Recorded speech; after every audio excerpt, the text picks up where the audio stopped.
जय हिंद। आज मैं भारत की जनगणना 2011 से संबंधित जीके का क्वेश्चन लाया हूँ। तो चलिए यहाँ से सबसे पहले इम्पोर्टेंट पॉइंट देख लेता हूँ जनगणना से संबंधित। उसके बाद मैं क्वेश्चन करूँगा प्रीवियस ईयर का जनगणना वाला। तो सबसे पहले इम्पोर्टेंट पॉइंट यहाँ पर है कि भारत में जनगणना की शुरुआत 1872 में लॉर्ड मेयो के कार्यकाल में हुई थी। फिर भारत में नियमित जनगणना की शुरुआत 1881 में लॉर्ड रिपन के कार्यकाल में हुई थी। फिर पहली बार आधुनिक विश्व में जनगणना करने वाला देश था स्वीडन, जो 1749 में किया था। फिर दशकीय जनगणना की शुरुआत करने वाला पहला देश था अमेरिका, जो 1790 में किया था। फिर यहाँ पर है कि भारत के संविधान के अनुच्छेद 246 के तहत जनगणना संघ का विषय है, संघ सूची का विषय है जनगणना। यह संविधान की 7वीं अनुसूची के क्रमांक 69 में सूचीबद्ध है। फिर यहाँ से चलते हैं क्वेश्चन की ओर। प्रीवियस ईयर का जनगणना से संबंधित जितने भी क्वेश्चन पूछे गए हैं। पहला नंबर यहाँ पे क्वेश्चन है कि 2011 की जनगणना स्वतंत्र भारत की कौन सी क्रम की जनगणना थी। 2011 की जनगणना स्वतंत्र भारत की कौन सी क्रम की जनगणना थी, तो 7वीं जनगणना थी। ऑप्शन सी सही होगा। इंपोर्टेंट पॉइंट भी देखते चलता हूँ। यहाँ पे इंपोर्टेंट पॉइंट है कि 2011 से संबंधित महत्वपूर्ण तथ्य। 2011 की जनगणना भारत की 15वीं जनगणना और स्वतंत्र भारत की 7वीं जनगणना थी। 2011 की जनगणना का शुभंकर प्रगणक शिक्षिका थे। 2 फरवरी 2011 को केंद्रीय गृह मंत्री पीवी चिदम्बर ने इस शुभंकर का अनावरण किए थे। तो 2 फरवरी 2011 के भारत के गृह मंत्री थे 2011 में पीवी चिदम्बर थे। इसके शुभंकर थे, अनावरण किए थे प्रगणक शिक्षिका को। 2011 की जनगणना का आदर्श वक्त था हमारी जनगणना हमारा भविष्य, जिसे आवर सेंस आवर फ्यूचर भी बोल सकते हैं। फिर है यहाँ पे कि 2011 की जनगणना का समय जनगणना आयुक्त 2011 की जनगणना के समय जनगणना आयुक्त डॉक्टर सी चंद्रमौली थे। 2011 की जनगणना की अनुमानित लागत 2011 की जनगणना की अनुमानित लागत 2200 करोड़ थी, याद रखना। फिर नेक्स्ट क्वेश्चन दूसरा नंबर यहाँ पर है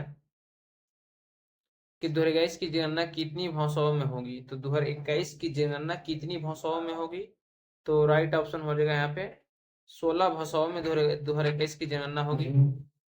राइट ऑप्शन ए होगा। फिर इंपोर्टेंट पॉइंट देखते चलता हूँ। 2011 की जनगणना से संबंधित महत्वपूर्ण तथ्य। 2021 की जनगणना 2021 की 16वीं जनगणना जनगणना आयुक्त श्री विवेक जोशी होंगे। 2011 की जो जनगणना 2021 की जो जनगणना होगी वो 16वीं जनगणना होगी और इसके जनगणना आयुक्त श्री विवेक जोशी हैं। इसका आदर्श वक्त रहेगा जन भागीदारी से जन कल्याण। जन भागीदारी से जन कल्याण, जो कोविड-19 के कारण 2021 की जनगणना रुक गई थी, जो अभी चल रहा है। तो आदर्श वक्र रहेगा जन भागीदारी से जन कल्याण, इसका आदर्श वक्र रहेगा। 2021 की जनगणना भारत में पहली बार डिजिटल जनगणना होगी। यह देश की 16वीं और स्वतंत्र भारत की 8वीं जनगणना होगी। यह पहला डिजिटल जनगणना होगी जो 2021 की जनगणना होगा। भारत देश का पहला डिजिटल जनगणना होगी। प्यारे यहाँ से नेक्स्ट क्वेश्चन को 3 नंबर क्वेश्चन देखता हूँ कि भारत में नियमित और वैज्ञानिक तरीके से जनगणना किस वर्ष हुई थी। तो भारत में नियमित और वैज्ञानिक तरीके से जनगणना कब हुई थी, तो राइट ऑप्शन हो जाएगा यहाँ पे करेक्ट ऑप्शन है पर 3 नंबर क्वेश्चन का सी 1881 में हुआ था। लॉर्ड रिपन के कार्यकाल में भारत में वैज्ञानिक तरीके से या नियमित तरीके से जनगणना हुई थी। फिर स्वतंत्र भारत की पहली जनगणना 1951 में हुआ था, ये भी याद रखना। फिर चलते हैं इंपोर्टेंट पॉइंट। इंपोर्टेंट पॉइंट यहाँ पर है कि प्रारंभ में भारत में जनगणना की शुरुआत 1872 में हुआ था लॉर्ड मेयो के कार्यकाल में और गवर्नरशिप के दौरान हुई थी, लेकिन यह गैर वैज्ञानिक तरीके से किया गया था। जो 1872 में लॉर्ड मेयो के कार्यकाल में हुआ था, यह जनगणना गैर वैज्ञानिक तरीके से किया गया था और वैज्ञानिक तरीके से पहली जनगणना 1881 में लॉर्ड रिपन के शासनकाल के दौरान में की गई थी। 4 नंबर क्वेश्चन को यहाँ से चलते हैं। 4 नंबर यहाँ पे क्वेश्चन है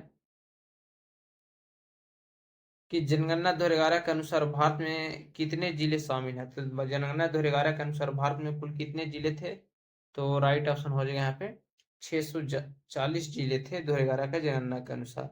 इसके इंपोर्टेंट पॉइंट देखते चलता हूँ।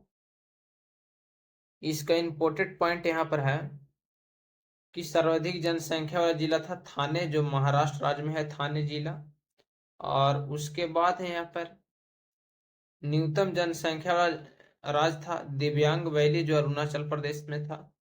और फिर 5 नंबर क्वेश्चन को यहाँ से चलते हैं। 5 नंबर क्वेश्चन के 2011 की जनगणना के अनुसार सर्वाधिक प्रतिशत में भारत की साक्षरता दर कितनी थी? तो 2011 का जनगणना के अनुसार प्रतिशत में भारत की साक्षरता दर कितनी थी? तो राइट आंसर हो जाएगा 5 का सी नंबर क्वेश्चन, 74.004% थी 2011 का जनगणना के अनुसार भारत की साक्षरता दर 74.04% थी। फिर इंपोर्टेंट पॉइंट यहाँ पे देख लीजिएगा कि 2011 की जनगणना के परिणामों से पता चला कि देश में साक्षरता दर की वृद्धि हुई है। तो 2011 के जनगणना के परिणाम से पता चला था कि देश में साक्षरता दर की वृद्धि है। देश में साक्षरता दर 74.04% थी और पुरुष के लिए थी 82.14 और महिलाओं के लिए थी 65.46। ये सब बातें याद रखना है। साक्षरता दर निकालने का जो फॉर्मूला है, साक्षरता की संख्या बट्टा 7 प्लस आयु की संख्या मल्टीप्लाई 100 से किया जाता है। ये साक्षरता दर निकालने की फॉर्मूला है। फिर यहाँ से 6 नंबर क्वेश्चन है कि जनगणना कितने वर्ष में एक बार की जाती है? तो जनगणना कितने वर्ष में एक बार की जाती है? तो राइट ऑप्शन हो जाएगा सी, 10 वर्ष में भारत में जनगणना एक बार की जाती है। ऑप्शन सी सही होगा। 7 नंबर क्वेश्चन है कि 2011 का जनगणना के अनुसार भारत के किस राज्य की जनसंख्या सबसे कम है? तो 2011 का जनगणना के अनुसार भारत के किस राज्य की जनसंख्या सबसे कम थी? तो राइट ऑप्शन हो जाएगा यहाँ पे, ऑप्शन देखिएगा यहाँ पे, राइट ऑप्शन हो जाएगा सिक्किम। सिक्किम की जनसंख्या थी 6 लाख से कम थी, सॉरी दोस्तों, 10 लाख से कम थी। ये क्वेश्चन पूछा गया था कि किस राज्य की जनसंख्या 10 लाख से कम थी? तो सिक्किम राज्य की जनसंख्या 10 लाख से कम थी। फिर इंपोर्टेड पॉइंट देखिएगा, इंपोर्टेड पॉइंट यहाँ पर है कि न्यूनतम जनसंख्या वाला राज्य टॉप है। तो न्यूनतम जनसंख्या वाला राज्य यहाँ पे टॉप 2 है, जिसमें सिक्किम था जिसकी जनसंख्या 6 लाख से कम थी, 6 लाख थी, और उसके मिजोरम था जिसकी जनसंख्या 10 लाख थी। तो याद रखना कि इसकी जनसंख्या 10 लाख से कम थी, तो सिक्किम राज्य की जनसंख्या सब 6 लाख से कम थी, और मिजोरम राज्य की जनसंख्या 2011 के जनगणना के अनुसार 10 लाख थी। किस राज्य की जनसंख्या 10 लाख थी 2011 में? तो मिजोरम राज्य को हो जाएगा। दोनों क्वेश्चन एग्जाम में पूछा गया है। फिर नेक्स्ट है 8 नंबर की जनगणना 2011 के अनुसार किस राज्य की दशकीय जनसंख्या वृद्धि की दर सबसे अधिक रही है? तो जनगणना 2011 के अनुसार किस राज्य की दशकीय जनसंख्या वृद्धि की दर सबसे अधिक रही है? राइट ऑप्शन हो जाएगा 8 का ऑप्शन, एक करेक्ट ऑप्शन हो जाएगा मेघालय राज्य की अनुसार दशकीय जनसंख्या वृद्धि की दर सबसे अधिक रही है, मेघालय ऑप्शन सही होगा। फिर इंपोर्टेंट पॉइंट यहाँ पर देख लेना कि जनगणना 2011 के अनुसार मेघालय की जनसंख्या वृद्धि की दर 72.95% राज्यों में सबसे अधिक रही थी मेघालय की। देखिए यहाँ पे राज्यों में सबसे अधिक रहने वाला सर्वाधिक दशकीय जनसंख्या वृद्धि वाला राज्य टॉप 2 है। पहला मेघालय था जिसमें 27.95% थी। अरुणाचल प्रदेश का 26% रही थी। तो सर्वाधिक मेघालय की सर्वाधिक जनसंख्या वृद्धि वाला राज्य, और दूसरे नंबर पर अरुणाचल प्रदेश की रही थी। फिर यहाँ से चलते हैं, नेक्स्ट है 9 नंबर की, निम्न में कौन सा प्रदेश है जिसकी जनसंख्या वृद्धि की दर जनगणना 2011 के अनुसार नकारात्मक रही है? तो कौन सी प्रदेश की जनसंख्या 2011 में नकारात्मक रही थी? तो राइट ऑप्शन हो जाएगा यहाँ पे बी, नागालैंड राज्य की जनसंख्या थी जो जनसंख्या वृद्धि दर नकारात्मक रही थी 2011 में। इंपोर्टेंट पॉइंट यहाँ पर देख लेना कि जनगणना 2011 के अनुसार नागालैंड की जनसंख्या वृद्धि की दर माइनस में, याद रखना माइनस में 58% रही थी। तो ऐसे भी पूछा जाएगा एग्जाम में क्वेश्चन की ऋणात्मक में जनसंख्या वृद्धि किस राज्य की थी? तो राइट ऑप्शन हो जाएगा नागालैंड की। कितनी थी? तो -0.58% रही थी जनसंख्या वृद्धि में नकारात्मक। फिर यहाँ पर 10 नंबर क्वेश्चन है कि भारत में निम्नलिखित में से किस राज्य में अधिकतम अनुसूचित जाति एससी की आबादी है? तो भारत के निम्नलिखित में से किस राज्य में अधिकतम अनुसूचित जाति एससी की आबादी है? तो एससी अनुसूचित जाति में आते हैं।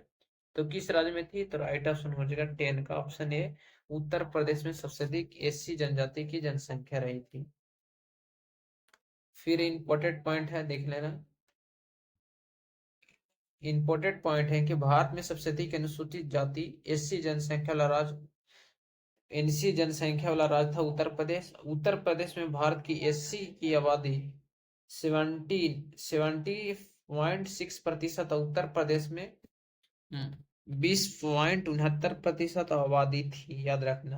तो सर्वाधिक रही थी एससी की आबादी 16.6% उत्तर प्रदेश में, और उत्तर प्रदेश में अब इतना रही थी एससी की आबादी, याद रखना दोनों। फिर 11 नंबर क्वेश्चन की 2011 की जनगणना के अनुसार भारत में सबसे कम शहरी आबादी वाला राज्य कौन सा था? तो 2011 में सबसे कम शहरी आबादी वाला राज्य कौन सा था? तो राइट ऑप्शन हो जाएगा यहाँ पे सिक्किम की सबसे कम शहरी आबादी वाला राज्य था सिक्किम। राइट ऑप्शन डी होगा, सिक्किम रहा था। उसके बाद यहाँ से चलते हैं इंपोर्टेंट पॉइंट की ओर, देख लेना। इंपोर्टेंट पॉइंट यहाँ पर है कि 2011 की जनगणना के अनुसार शहरीकरण का स्तर 2001 की जनगणना में 27.8% से बढ़कर 2011 की जनगणना में 31.16% हो गया था, जबकि ग्रामीण आबादी का अनुपात 72.9% से घटकर 68.884% हो गया था। यह 2011 के जनगणना के शहरीकरण स्तर था। 2001 की जनगणना में कितना रहा था? तो 27.81% से बढ़कर 2011 में, देखिए 2001 की जनगणना में इतना रहा था और 2011 में डायरेक्ट बढ़कर इतना हो गया था ग्रामीण आबादी के अनुपात। उसके बाद यहाँ पर 12 नंबर यहाँ पर देखिएगा कि 2011 की जनगणना अंतिम आंकड़े के अनुसार ग्रामीण भारत में लिंग अनुपात क्या था? तो राइट ऑप्शन हो जाएगा यहाँ पे 949 रही थी ग्रामीण भारत में लिंग अनुपात, 949। इंपोर्टेंट पॉइंट हर क्वेश्चन का है। 2011 की जनगणना के अनुसार ग्रामीण लिंग अनुपात 949 और शहरों में 929 थी। फिर 13 नंबर क्वेश्चन यहाँ पे देख लीजिएगा कि 2011 की जनगणना के अनुसार भारत में निम्नलिखित राज्यों में से सबसे अधिक जनसंख्या घनत्व वाला राज्य कौन सा था? तो 2011 की जनगणना के अनुसार भारत में निम्नलिखित राज्यों में सबसे अधिक जनसंख्या घनत्व वाला राज्य दो रहा था, कौन रहा था? तो राइट ऑप्शन हो जाएगा यहाँ पे बिहार राज्य की जनसंख्या घनत्व सबसे अधिक थी 2011 में। फिर इंपॉर्टेंट पॉइंट देख लेना कि 2011 की जनगणना के मुताबिक भारत का जनसंख्या घनत्व 382 प्रति व्यक्ति वर्ग किलोमीटर था। याद रखना, भारत में जनसंख्या घनत्व कितना था? तो 382 व्यक्ति प्रति वर्ग किलोमीटर था। वहीं बिहार में था जनसंख्या घनत्व 1102 व्यक्ति प्रति वर्ग किलोमीटर था। ये सब बातें याद रखना। फिर 14 नंबर क्वेश्चन के 2011 की जनगणना के अनुसार निम्न में कौन सी भारत की सबसे अधिक बोले जाने वाली भाषा थी? तो 2011 में कौन सी भाषा थी सबसे अधिक बोले जाने वाली भाषा थी? तो हिंदी भाषा थी सबसे अधिक बोले जाने वाली भाषा 2011 में जनगणना के आंकड़ों के अनुसार। 2011 के जनगणना के अनुसार 43.763% भारतीय अपनी मातृभाषा के रूप में हिंदी बोलते थे। तो हिंदी बोलने वाले की कितनी प्रतिशत आबादी थी? तो 43.63% थी। और बंगाली जो दूसरे नंबर पर भाषा बोलने जाने वाली थी 2011 में, तो 8.03% थी, प्रतिशत बोलने वाले दूसरे स्थान पर था। और बंगाली के बाद मराठी 6.86% वक्ताओं के साथ तीसरे स्थान पर था। तो 2011 में सबसे अधिक बोले जाने भाषा हिंदी थी, बंगाली थी और मराठी थी। ये तीनों भाषाएं सबसे अधिक बोले जाते थे। जनगणना 2011 के अनुसार किस केंद्र शासित प्रदेश की जनसंख्या वृद्धि सबसे कम रहा है? तो 2011 के जनगणना के अनुसार किस केंद्र शासित प्रदेश की जनसंख्या वृद्धि का दर सबसे कम रहा है? तो राइट ऑप्शन हो जाएगा लक्षद्वीप की जनसंख्या वृद्धि का दर सबसे कम रहा, लक्षद्वीप ऑप्शन सही होगा। फिर देखिए यहाँ पर इंपॉर्टेंट पॉइंट है कि लक्षद्वीप की जनसंख्या वृद्धि की दर सभी संघ केंद्र शासित प्रदेशों में सबसे कम रहा था, 6.30% थी। फिर देखिए यहाँ पर 16 नंबर क्वेश्चन है कि 2011 की जनगणना स्वतंत्र प्राप्ति के बाद कौन सी जनगणना है। तो 2011 की जनगणना था वो स्वतंत्र प्राप्ति के बाद की कौन सी जनगणना थी। तो राइट ऑप्शन हो जाएगा यहाँ पे सी, 7वीं जनगणना रही थी। फिर चलते हैं यहाँ से नेक्स्ट क्वेश्चन की ओर। नेक्स्ट क्वेश्चन यहाँ पर है कि 2011 की जनगणना देश की 15वीं जनगणना थी और आजादी के बाद 7वीं जनगणना थी। 17 नंबर क्वेश्चन है कि लिंग अनुपात का परिकलन कैसे किया जाता है। How is sex ratio calculate. तो लिंग अनुपात का परिकलन कैसे किया जाता है। तो याद रखना जो किया जाता है इसको देश में प्रति 1000 पुरुषों पर महिलाओं की संख्या ज्ञात किया जाता है, लिंग अनुपात ज्ञात किया जाता है इस तरीके से। फिर यहाँ पर है 18 नंबर क्वेश्चन देखिएगा है कि 2011 के जनगणना के आंकड़ों के अनुसार निम्न में किस केंद्र शासित प्रदेश में महिलाओं की जनसंख्या पुरुषों की जनसंख्या से अधिक है। तो राइट ऑप्शन हो जाएगा यहाँ पे पांडुचेरी की जनसंख्या पुरुषों की जनसंख्या से अधिक थी महिलाओं की। नेक्स्ट है यहाँ पे इंपॉर्टेंट पॉइंट देखते चलिएगा कि केंद्र शासित प्रदेश पांडुचेरी का उच्चतम लिंग अनुपात है। तो केंद्र शासित प्रदेशों में पांडुचेरी का उच्चतम लिंग अनुपात था जिसमें 1037 महिला पर 1000 पुरुष थे। फिर 19 नंबर क्वेश्चन है यहाँ पे कि क्षेत्रफल की दृष्टि से भारत का सबसे छोटा केंद्र शासित प्रदेश कौन सा है। तो क्षेत्रफल की दृष्टि से भारत का सबसे छोटा केंद्र शासित प्रदेश यहाँ पर राइट ऑप्शन हो जाएगा सी, लक्षद्वीप रहा था। फिर नेक्स्ट है यहाँ पे 20 नंबर क्वेश्चन कि 2011 की जनगणना के अनुसार निम्नलिखित में से कौन सा जिला भारत में सबसे अधिक साक्षरता रहा था। तो सिरसिपी जिला सबसे अधिक रहा था। तो राइट ऑप्शन हो जाएगा सिरसिपी। उसके बाद यहाँ से देखते हैं इंपॉर्टेंट पॉइंट 7 वर्ष और उससे अधिक आयु की व्यक्ति को जो किसी भी भाषा में समाज के साथ पढ़ लिख सकता है उसे साक्षर भी माना जाता है। याद रखना 7 वर्ष और उससे अधिक आयु का व्यक्ति जो 7 वर्ष का हो और या 7 वर्ष से अधिक उम्र का व्यक्ति हो जो किसी भी भाषा में समाज के साथ पढ़ और लिख सकता है उसे साक्षर माना जाता है। ऐसे 2011 का जनगणना के अनुसार बताया गया था। 2011 का जनगणना के अनुसार सिरसिपी भारत का सबसे अधिक साक्षर जिला था। सिरसिपी भारत के मिजोरम राज्य का एक शहर है। सिरसिपी किस शहर में है तो मिजोरम जिला का एक शहर है। फिर 21 नंबर 2011 का जनगणना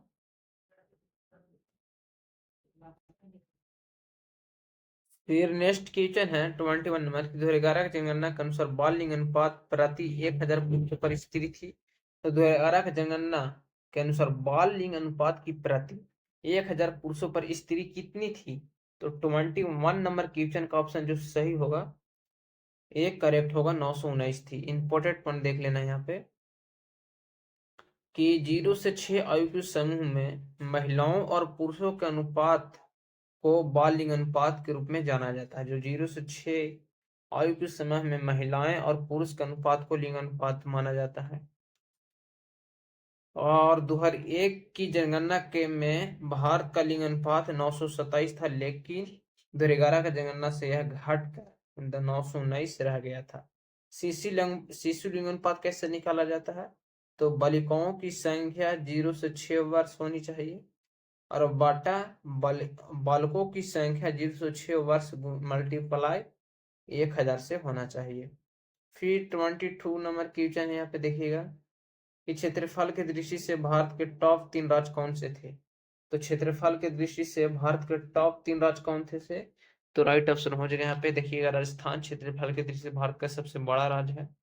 उसके बाद मध्य प्रदेश रहा था, उसके बाद महाराष्ट्र रहा था। तो तीनों राज्य याद रखना है।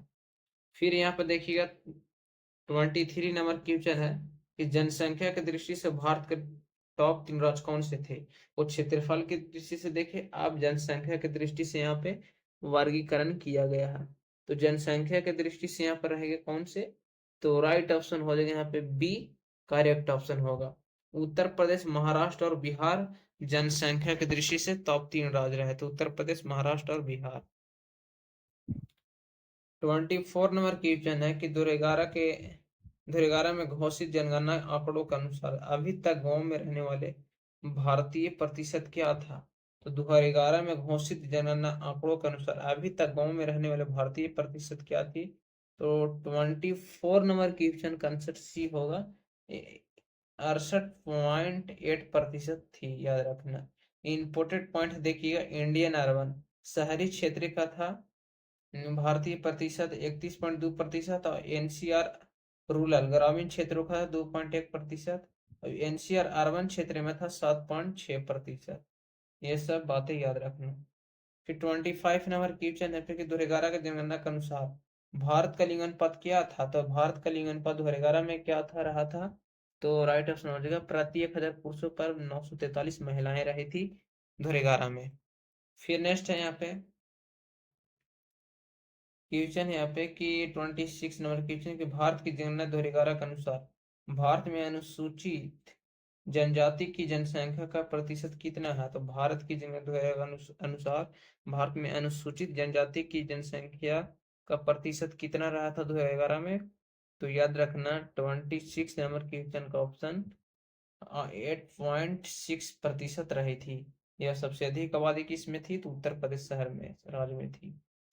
इंपॉर्टेंट पॉइंट यहाँ पे कि 2011 की जनगणना के अनुसार भारत में अनुसूचित जनजाति की संख्या 10,42,81,034 था, जो भारत की कुल जनसंख्या का 8.6% थी अनुसूचित जातियों की संख्या, और 20,13,78,086 है जो कि 16.6% थी, और 87 इतना रही थी। फिर नेक्स्ट क्वेश्चन है 27 नंबर क्वेश्चन है यहाँ पे कि 2011 में देश के निम्नलिखित राज्यों में सबसे किसमें साक्षरता दर सबसे अधिक थी? तो केरल राज्य की साक्षरता दर सबसे अधिक थी 2011 की जनगणना के अनुसार। फिर 28 नंबर क्वेश्चन की 2011 के देश के निम्नलिखित राज्यों में से किसमें साक्षरता दर सबसे कम थी? तो 2011 की जनगणना के अनुसार किस राज्य की साक्षरता दर सबसे कम थी? तो आप लोगों को बता देना चाहता हूँ कि आप लोग कमेंट में आंसर जरूर दीजिएगा, ये बीबीआई क्वेश्चन है क्योंकि एग्जाम में पूछा गया था। फिर नेक्स्ट क्वेश्चन चलते हैं 29 नंबर क्वेश्चन की किस राज्य में महिलाओं की साक्षरता दर सबसे अधिक थी? तो केरल राज्य की जनसंख्या साक्षरता दर सबसे अधिक थी। और आप लोगों को मैं बता दूं फिर लास्ट क्वेश्चन है कि भारत की जनगणना के में ऋणात्मक वृद्धि दर किस दशक में दर्ज की गई थी? तो 1911 से 1921 के बीच में भारत में ऋणात्मक वृद्धि दर्ज की गई थी। तो जय हिंद दोस्त, आज के वीडियो में इतना ही, फिर मिलेंगे नेक्स्ट टॉपिक से साथ।